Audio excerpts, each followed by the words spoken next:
Thursday is the day when you get closer to the weekend. Your goals. So welcome to it. This is Africa Good Morning. We are broadcasting the news, making headlines across Africa. My name is Aina Raisa Kweyo alongside Ashwin Bering. Yes, indeed, it is good to be here on a Thursday. Today, we honor World Tuberculosis Day. Tuberculosis is a serious disease of the lungs which causes severe coughing, coughing up blood, and night sweats. It can be fatal if not treated, as it remains a huge epidemic among the world population. Now, tuberculosis can be treated with medication, but those in third world countries don't have access to those resources. This disease can lead to death over a long period of time. World Tuberculosis Day aims to increase the awareness of this disease while also encouraging people out there to end this potential epidemic. Here's a video on World Tuberculosis Day.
Thank you very much for rising with Africa Good Morning. In our top stories, 15 seriously injured trying to drive elephants away.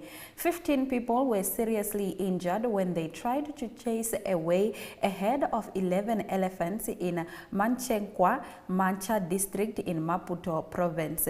In addition to attacking farmers, the Pachi dams destroyed their small holding pots on a daily basis. Some of those affected told Radio Mozambique that elephants frequently pass through their locality despite the danger they pose to inhabitants and the impact on their agricultural fields. They say that famine threatens as a result of devastation of crops by elephants. Responding to reports of elephants in Mankwencha, agricultural extensionist Nasio Chichava, who is assigned to the locality, said that the specialist had been deployed, but given a number of elephants, it had not yet been possible to scare them away entirely. In our next story, Cape Town boot camp offers a path away from ganglands. The scene looks like a military conscription, but it is actually a sought-after program that takes young people from Cape Town's toughest streets and sets them on a path to employment. Despite Cape Town's reputation as a holiday paradise, its streets rank amongst the deadliest in the world. All of South Africa has a horrific crime problem, but in 2021, Cape Town's murder rate was by far the highest in the country at 64 killings per 100,000 people. The academy was set up in 2000 by local government in the shadow of the high-security Paulsmoor prison. Chrysalis runs 3 three-month courses which cover leadership and self-discipline each year for people aged 18 to 25, with 2 courses for men and 1 for women. The boot camp style courses focus on fitness and discipline, as well as mental well-being and vocational skills. Mobile phones, drugs, and cigarettes are prohibited. The course ends with 4 weeks of vocational training, where students study areas such as cooking, firefighting, or police training. Chrysalis then works with the provincial government, which largely funds the program, to find each student a 12-month career placement. In our next story, Doctors Without Borders suspend operations in northern eastern Congo, and this is due to violence. French charity Doctors Without Borders announced on Monday that it would stop its humanitarian aid operation in 2 villages in northern eastern Ituri province of the Democratic Republic of Congo due to an increase in violent attacks two of which recently targeted its workers. This decision comes in the ongoing absence of security guarantees on behalf of the various groups fighting in the region. The two villages are currently under the Congolese Army's control. However, attacks on military installation and vehicles occur regularly. Our mission is to save lives, but not by sacrificing our own, said the head of the MSF program in the Democratic Republic of Congo. MSF called on armed groups to respect the international law protecting humanitarian aid workers. It also asked the government to carry out an investigation into the attack, but this request has not been responded to so far. In our next story, about 200,000 children exposed to online sexual exploitation abuse in Tanzania. An estimated 200,000 children were victims of online sexual exploitation and abuse in Tanzania in the last year, a new study found. According to the study done by End Violence Against Children with the assistance of Interpol and United Nations Children's Fund, online sexual exploitation and abuse is still a very new issue for most people, and even when the police is informed about online child exploitation and abuse, it will take a long time for them to understand. The study also found that 4% of internet users aged 12 to 17 in Tanzania were victims of grave instances of online sexual exploitation and abuse. This includes being blackmailed to engage in sexual activities, someone else sharing their sexual images without permission, or being coerced to engage in sexual activities through promises of money or gifts. The most common platforms used being social media platforms such as Facebook, Instagram, and WhatsApp. End Violence Against Children said 82% of internet-using children surveyed said they did not know how to report harmful content on social media, while 67% said they did not know where to get help if they or a friend were subjected to sexual harassment or abuse. In our next story, deploying more security agents in Southeast will aggravate extrajudicial killings, Huriwa warns. Civil rights advocacy group Human Rights Writers Association of Nigeria yesterday said the recent approval by President Major General Muhammadu Buhari that additional security personnel be deployed in the Southeast will aggravate extrajudicial killings in the zone. Huriwa, in a statement, said that the path to lasting peace and security is through federalism, which allows state governors to have control over security agents as the chief security officer of the individual states. For about 1 year, the Southeast has become another killing field as non-state actors and state actors clash perpetually. Scores of police stations have been razed and government institutions as well as private assets have also been denoted by ramping gunmen with mounting casualty toll. Now, after the break, we bring you more news. Stay with us.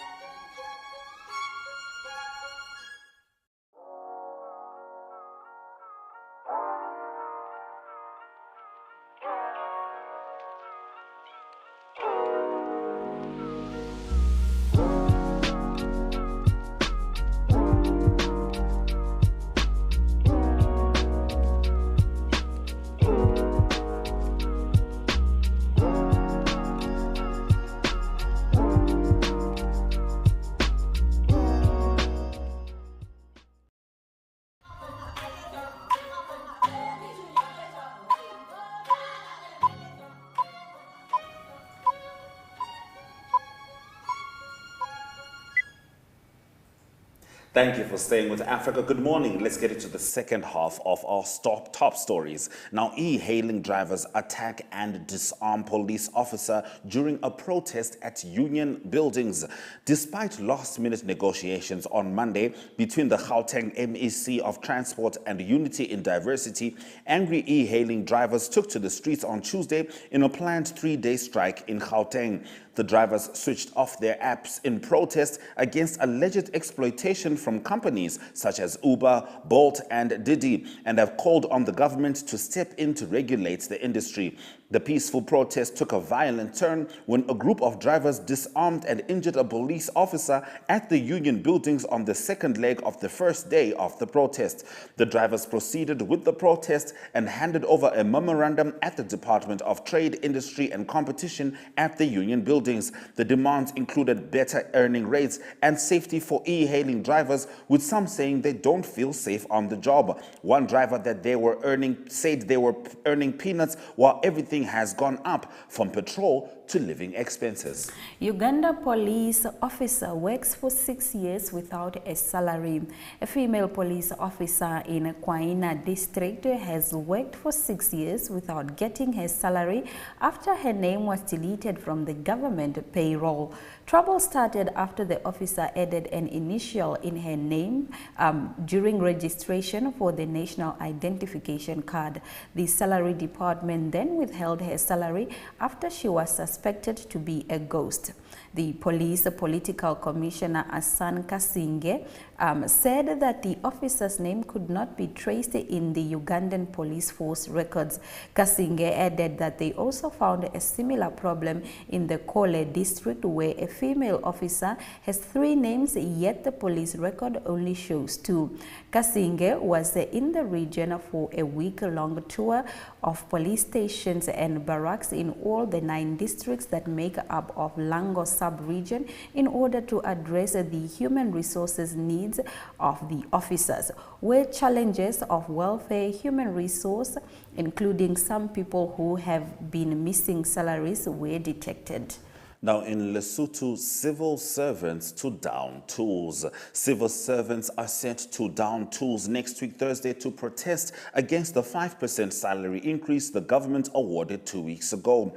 The public servants want a 25% and say they will keep fighting until the government concedes to their demands. They are planning to march to the parliament to submit a petition to Speaker Sepiri Motanyane and Prime Minister Mokgweetsi Majoro. The group is made up of 7 associations and unions of nurses, teachers, police officers, and other civil servants. The group said they have since written to the police to request a permit for the protest. Inspector Makatleho Mapeto, the Secretary General of the Police Staff Association, said they don't believe the government's claims that it is broke, adding that they know the government can pay the 25%. Children sneak in and out of Namibia selling illegal fuel. On the streets of the northern border town of Oshikango, school-going children hawk contraband items. Furtively, they keep looking back for any signs of men and women in uniform out of fear of being caught. Amid recent fuel price increases, fuel has become a new golden commodity at the border town. Between the border of Angola and Namibia, Angolan children as young as 15 managed to evade immigration officials by sneaking into Namibia under the cover of the night. Many of these children are dressed in casual clothes as they trade smuggled items, mostly unfiltered fuel, under trees and behind shopping centers. Many of these children come from villages surrounding Oshikango. They often skip school, like Hangula, who ventured into smuggling because business is booming and he's able to share his earnings with his mother. According to the children, fuel smugglers sell a 5-liter container for about 40 Namibian dollars, while a 25-liter container is sold for 280 Namibian dollars. In comparison, Namibian pays $17 per liter for petrol and 17 Namibian dollars per liter for diesel. The police has warned such illegal fuel smugglers to desist from this act and avoid selling smuggled fuel. Now in the last of our top stories, 20 million African children in line for a shot as 4-country polio vaccination program kicks off. The vaccination of more than 20 million children against polio in Malawi, Mozambique, Tanzania and Zambia through government partnerships with the United Nations Children Fund has started. UNICEF had so far procured more than 36 million doses of the polio vaccine. Now on Sunday, the program was launched in Lilongwe, Malawi. In February, Malawi recorded recorded the first case of polio in Africa in the past 2 years. Now, UNICEF said the first round of vaccination would target 9 million children, but that there will be 3 more rounds of vaccination. That brings us to the end of our top stories. Now, the All People's Party recently published their financials, and we'll be having a discussion around this transparency with their Secretary General, Mr. Vincent Kanyetu, right after the break.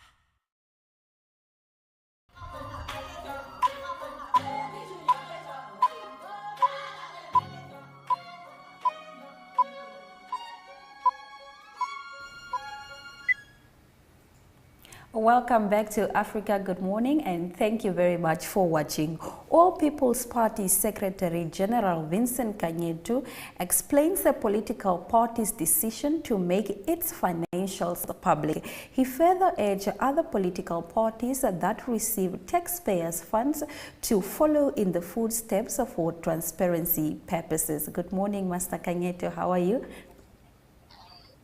Good morning, good morning. I'm very fine. How are you today?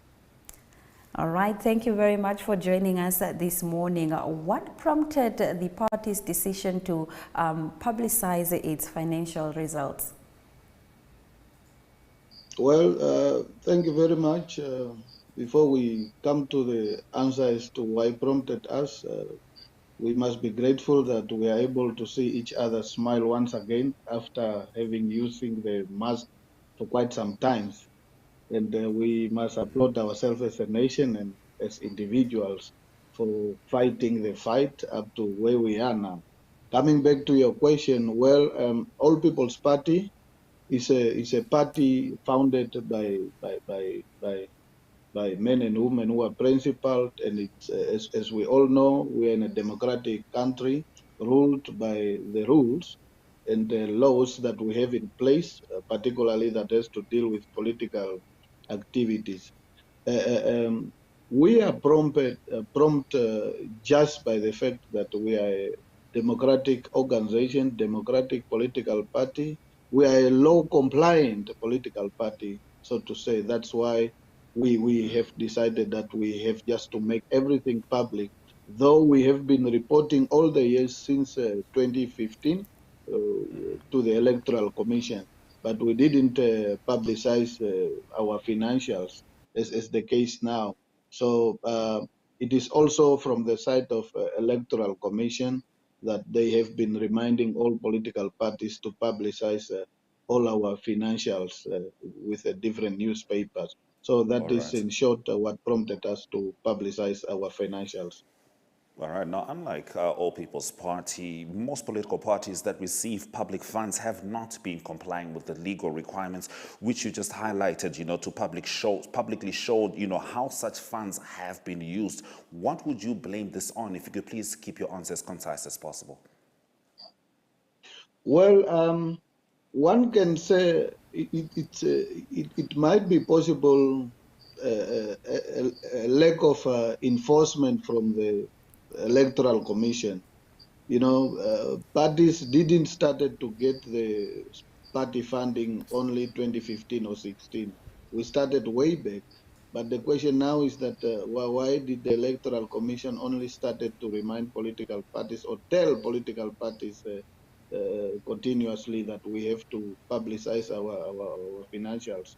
So it's also up to individual political parties. Unfortunately, I cannot speak on different political parties. It's also upon themselves as political parties to know what the reasons. They might have better reasons as to why they don't want to publicize their financials. All right. What are some of the challenges that you face when it comes to funding? And in the same breath, can you just touch on what is APP's position on the call for political parties to reveal their donors? Well, it has always been a challenge, more particularly with the small political parties like our own, when it comes to funding.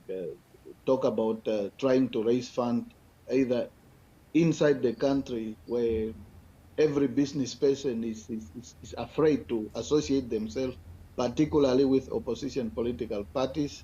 And then it's a challenge. And when you look at the funding that we are getting from the state, for example, like the APP in particular, the funding that we are getting from the state per quota is far too little. It can be compared to a fund that some political parties, those that call themselves having all the money, are using probably in 2 weeks or 3 weeks time.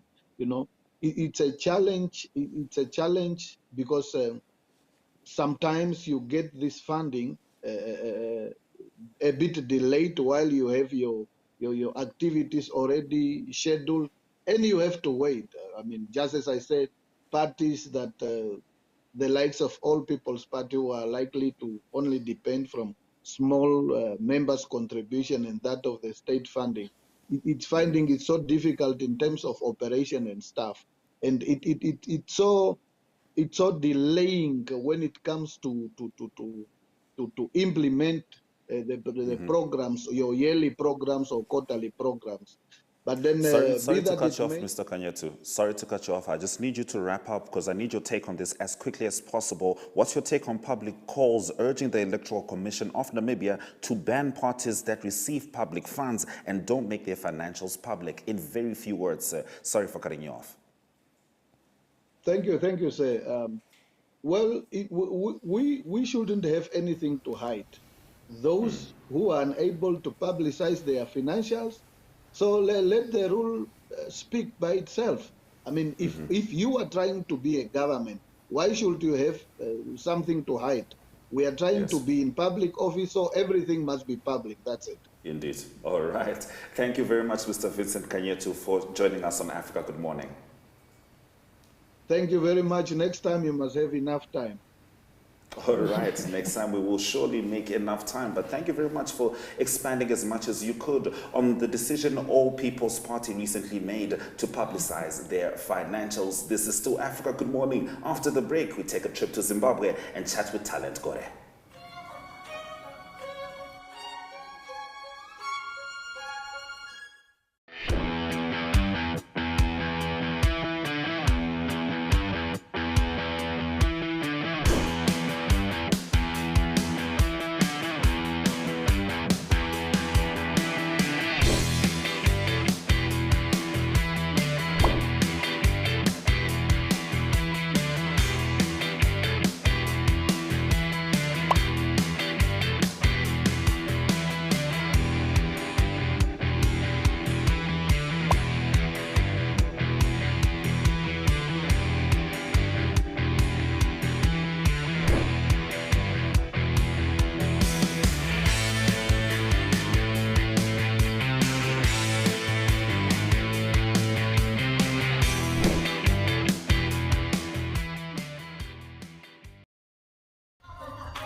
Thank you for staying with Africa Good Morning. Now, in Zimbabwe, police have arrested a most wanted serial killer and rapist who's linked to 11 murders. Here to expand on this story and more is Talent Gore. Good morning, Talent.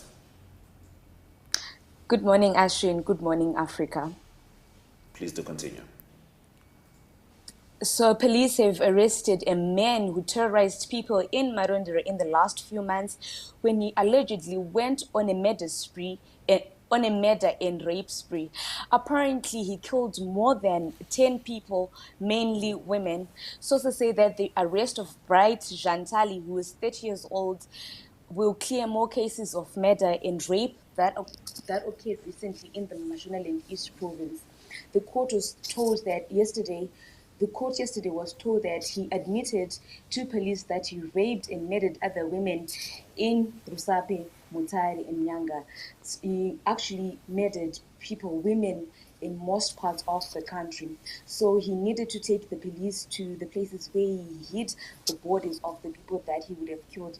Apparently, 5 women in which he killed were sex workers, and some of them he killed using their exes, and some he actually strangled them to death. Last year, the same man was arrested for a murder charge but was released on bail, which is whereby he then went on a killing spree. So he has been remanded in custody by the police. All right. A top supporter of CCC was assaulted in police custody. Please tell us more. A Popular Citizens Coalition for Change supporter, Gotv, who is affectionately known as Madzibababe Shandiko, was assaulted in police custody. He was found by the police in the CBD in the Harare Central Business District whilst he was on his way to campaign for his party. He was wearing party regalia in the city and encouraging people to vote for Nelson Chamisa and to vote for Citizens Coalition for Change members of parliament. So we are heading for elections. Zimbabwe is heading for by-elections this coming Saturday. So all parties in Zimbabwe, they're actually campaigning for their members to take part in the parliamentary seats. So he was assaulted by the police in the custody of the police, and he is not the only person who has been assaulted by the police.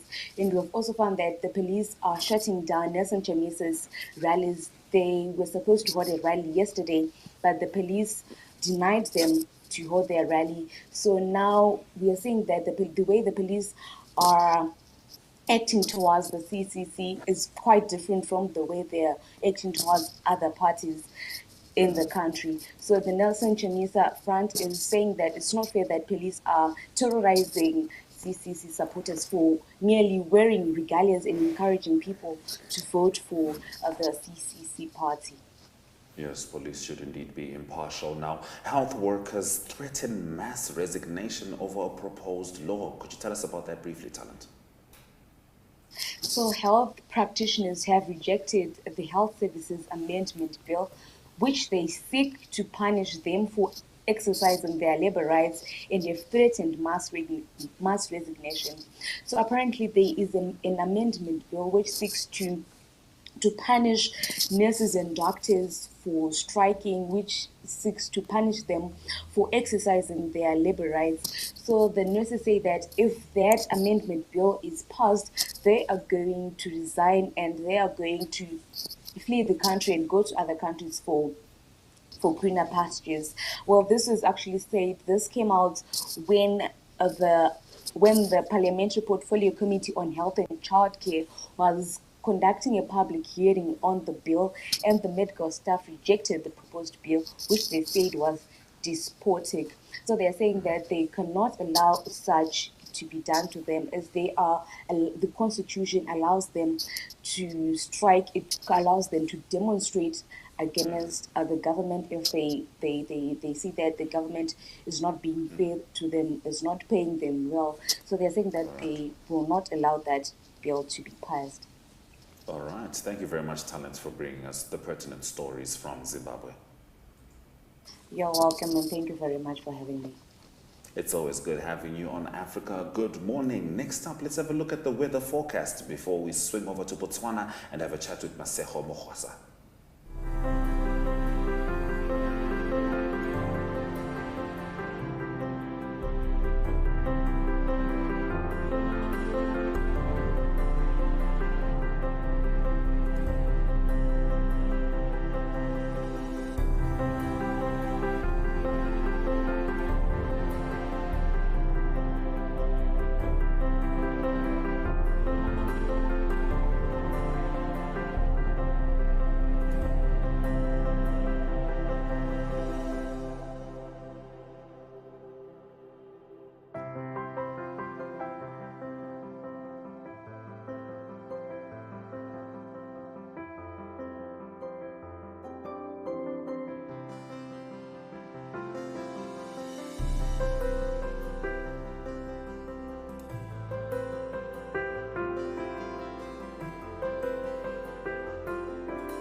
Have you received a loan from NASFAF? NASFAF loan is the same as any other loan. It must be paid and settled. NASFAF has a set of guidelines on how you can repay your loan and become debt-free. Therefore, it is important that you, a former beneficiary and a responsible Namibian, show your patriotism by helping pay back your loan and thus helping NASFAF become a revolving fund for the benefit of future potential students. By failing to pay back your NASFAF loan, you risk being blacklisted or having a court order against you. So arrange with the fund to pay back your loan today. For more information on how you can repay your loan, visit our website at www.nasfaf.na or visit our Facebook page or Twitter. Do the right thing and hashtag payback the money.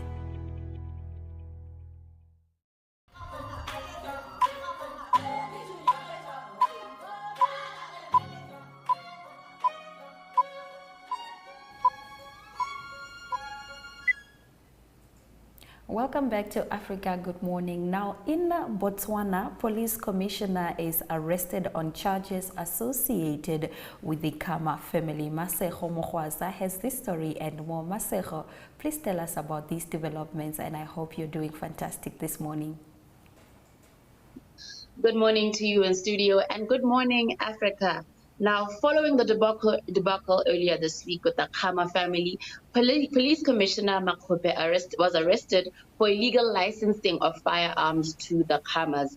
Gabitz Makgope was arrested earlier this week, and he was arrested by the DIS as eyewitness accounts spotted law enforcement officers shutting down the police headquarters near Parliament and the Ministry of Defense, Justice and Security.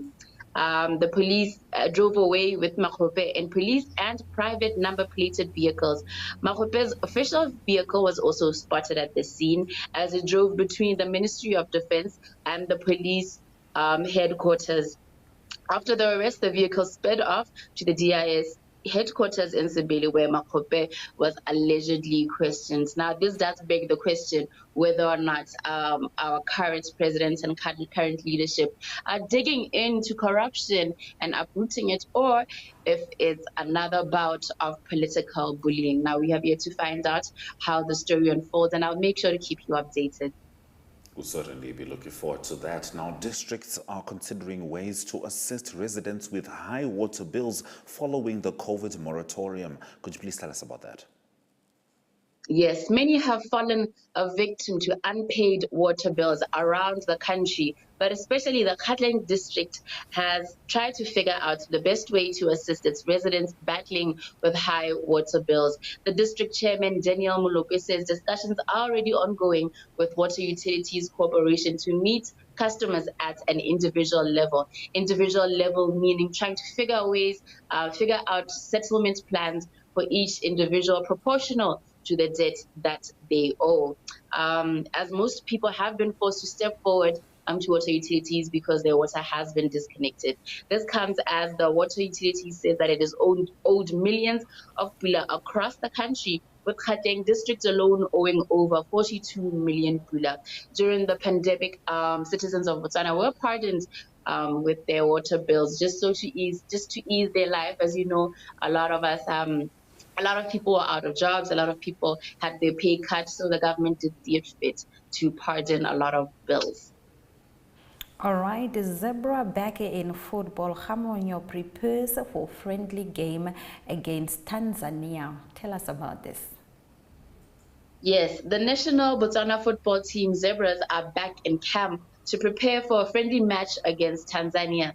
The team have been inactive since the COSAFA Cup, which took place last year in July. And the Zebras were, however, meant to play Eritrea in a preliminary round tie before the Eritrean team withdrew, meaning that the Zebras will start the qualifiers at the group stages as they bid their return to the AFCON finals for the second time. The friendly against Tanzania is meant to help Zebras prepare for AFCON, as interim coach Mohomuti Mapote highlights that the reset will be important to warm the team up for the AFCON games. That brings me to the end of my report today. I hope that both of you and everyone in studio has an amazing rest of the week. Thank you very much, Maseko. We are certainly looking forward to a fantastic week. Now, after the break in economic news, we'll be talking about how Angola plans to use the Lobito corridor as a vehicle for investment and growth. This is Still Africa. Good morning. See you soon.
Thank you for staying with Africa. Good morning. Now, in the first of our economic news stories, Angola uses Lobito corridor as a vehicle for investment and growth.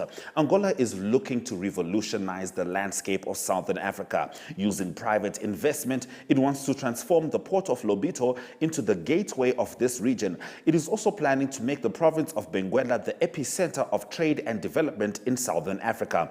The Atlantic port of Lobito, along with the Benguela Railroad, makes up the Lobito corridor, which reaches more than 1,300 kilometers deep into the continent. It's the quickest export route for copper, cobalt, and other ores from Zambia, the Democratic Republic of Congo, and beyond. Now the railway is renovated. The port of Lobito is also getting ready for a renaissance. Angola is privatizing it with a 20-year concession to attract new investment and boost the economy. Pedro Neto, the CEO of investment banking advisory firm, says that the port of Lobito is a serious opportunity to create a network of the Atlantic coast to import and export goods and products from Zambia and the Democratic Republic of Congo to the coast. No takers for African Bank. The South African Bank Reserve has had no success in selling its 50% stake in African Bank Holdings Limited and is now backing an initial public offering, mostly likely through a listing on the GSE as an alternative exit option.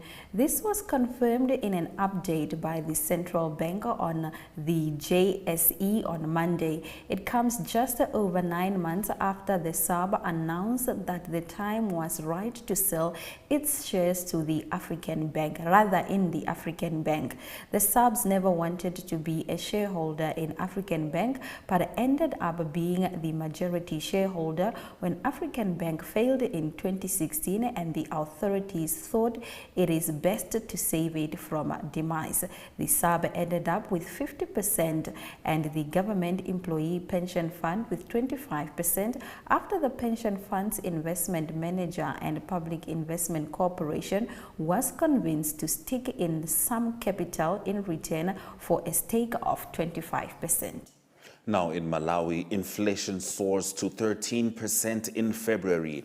Elevated food prices in the country, coupled with persistent disruptions to global commodity supply chain, continue to pile pressure on Malawi's headline inflation, the rate at which prices of commodities change at a given time, seen at 13% in February 2022. Figures from the National Statistical Office show that inflation soared by about 0.9 percentage points from 12.1% registered in January. This is after another rise from 11.1% in December 2021. Both food and non-food inflation have been on an upward spiral in recent months, and in a statement, NSO says food and non-food inflation rates stood at 15.3% and 10.1% respectively. The food component, largely influenced by maize, Malawi's staple crop, which has a huge weight at 45.2% in the Consumer Price Index, heavily impacts the country's inflation.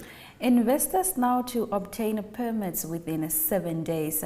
Foreign and local investors will from July this year be able to obtain all necessary permits within 7 working days, down from the current 14. This follows the government's decision to cut red tape in investment by establishing the Tanzania Electronic Investment Window, whose development began last December.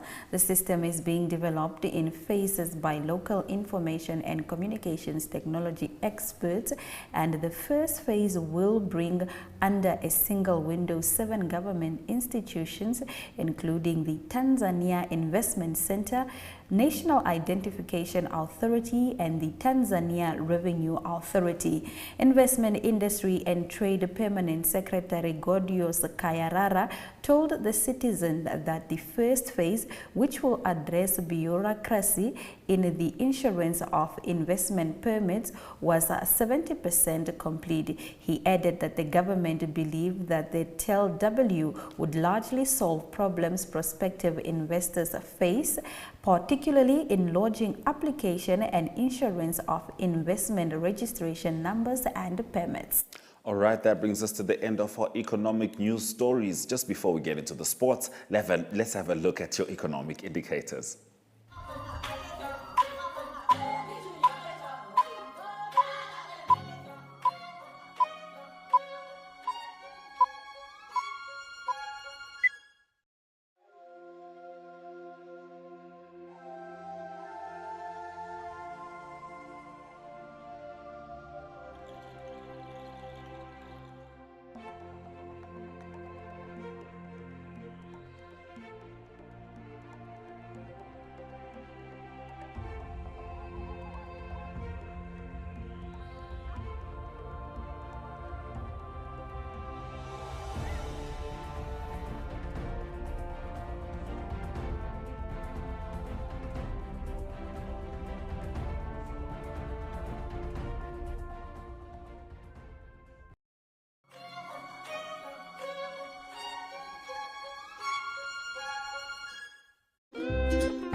This is Still Africa. Good morning. Right now, it's time for us to get our sports package from the only way we know how, from Ari Hochad.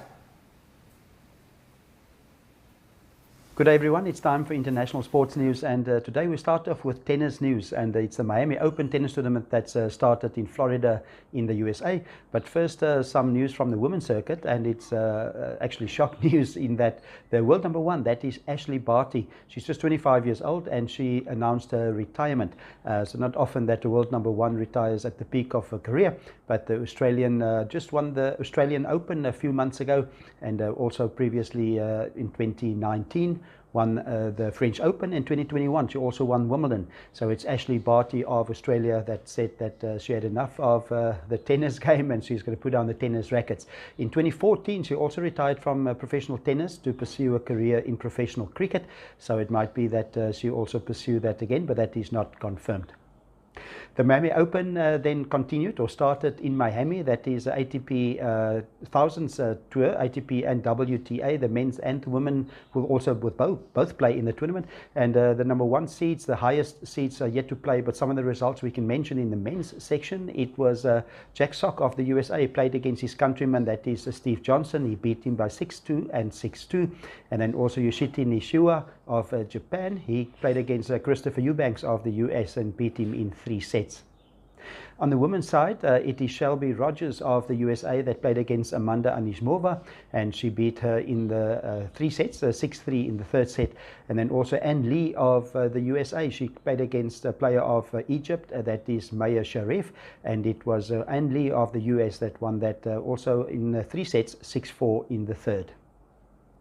On to some golf news, and the next event on the USPGA is the Dell Technologies. It is the World Match Play Championships. That's been played at Austin in Texas in the USA. And news from the tournament is that John Rahm, the world number 1, is the number 1 seed in that tournament. Number 2 seed will be Colin Morikawa, and number 3 seed, the world number 3, that is Victor Hovland. Not often that you see seedings in golf, and the reason is there's 16 groups of 4 players in each group, and they play against each other, round robin, and the winner of each group go through to the round of 16, and then the semi-finals, the quarterfinal, semi-finals, and final follow in that order. South Africans that's playing, 3 of them, Southern African interest, that is Louis Oosthuizen, also Christian Besaidnout, and also Eric van Rooyen. Those 3 will be involved in the tournament. Now for cycling news, it's the Volta de Catalunya tour that's taking place at the moment. Stage 2 was completed.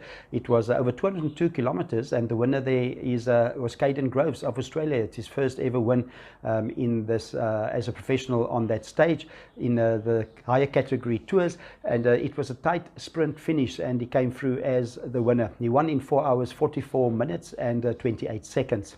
Just the hundreds of seconds in second place was Phil Bauhaus of Germany, and then also Hugo Hofstetter of France was in third position. The overall classifications at the moment is that Jonas Vinderberg is the leader at the moment. Second place is Michael Matthews. He won the first stage also in a sprint, and in third position is Hugo Hofstetter.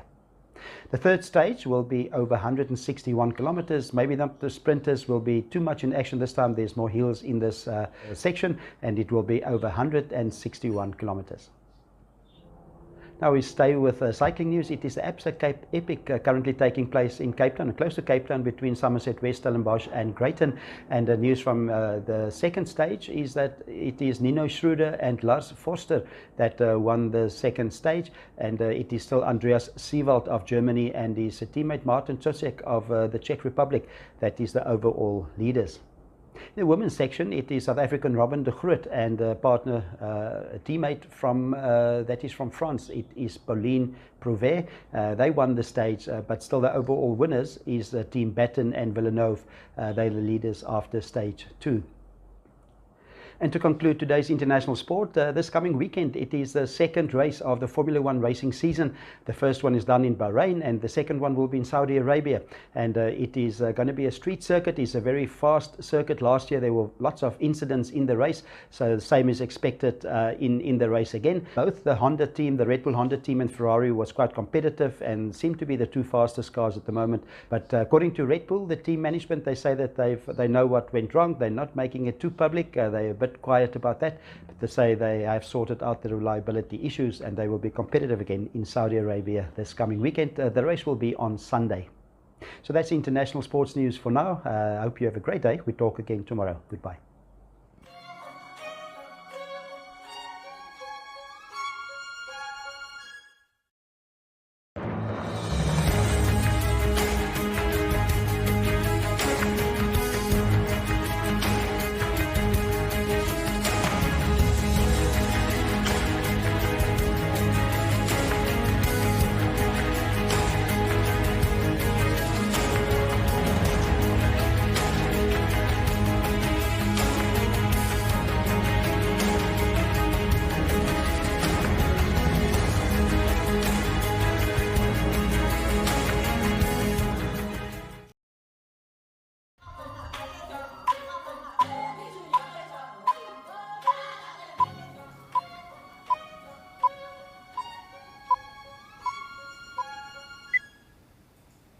Africa Good Morning has been streaming live from the top of the hour, bringing you all the pertinent stories from the African continent and beyond. Now, if you perhaps missed our headlines or our top stories, worry not. Here are some of the highlights. 15 seriously injured trying to drive elephants away. Cape Town boot camp offers a pathway from ganglands. Doctors Without Borders suspends operations in northeastern Congo due to violence. About 200,000 children exposed to online sexual exploitation abuse in Tanzania. Deploying more security agents in southeast will aggravate extrajudicial killings, Huriwa warns. Angola uses the Lobito corridor as a vehicle for investment and growth.